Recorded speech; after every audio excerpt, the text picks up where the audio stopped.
Happy MLK Day. Hey, today we reflect on the legacy of one of the most prominent and most recognizable leaders of the civil rights movement, Dr. Martin Luther King Jr. But how much do we really know about him? Today, I've brought in Dr. Jemar Tisby. He's here to tell us more. He's a New York Times best-selling author, national speaker, and a history scholar in residence at Simmons College of Kentucky. And there's his book right there, The Color of Compromise.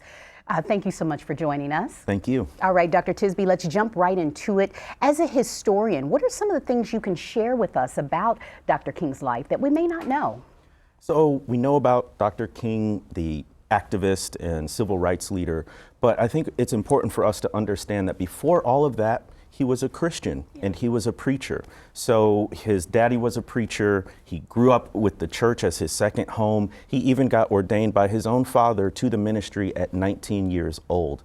And that's important because a lot of what drives his activism and shapes his philosophy of the beloved community and nonviolence comes from a Christian faith that he developed at an early age. Right. Dr. King was killed at the age of 39 in 1968, yet his legacy of fighting for racial equality and human rights still remains very important today, and it's still very relevant.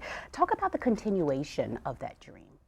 Well, certainly we know that Dr. King opposed racism, but really that was only part of his platform.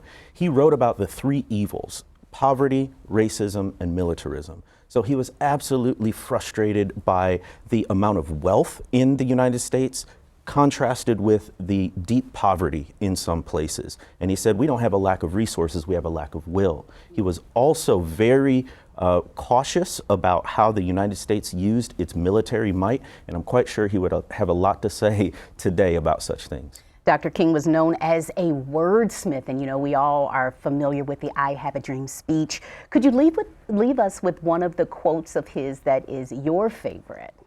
One that I've been pondering so much as we look around our world, racked with war and conflict and extremism, is this idea of leaning into love. So Dr. King said, hate cannot drive out hate. Only love can do that. He wasn't talking about a soft, mushy kind of love. He's talking about a love that was righteously angry at injustice, but a love that didn't want to crush your enemies or embarrass them, but wanted to redeem them so they could be more fully human as we ourselves try to be more fully human. Dr. Tisby, I love that. Learning to lean into love. Thank you so much. All right, now it's time to take a look at our weather. Jude?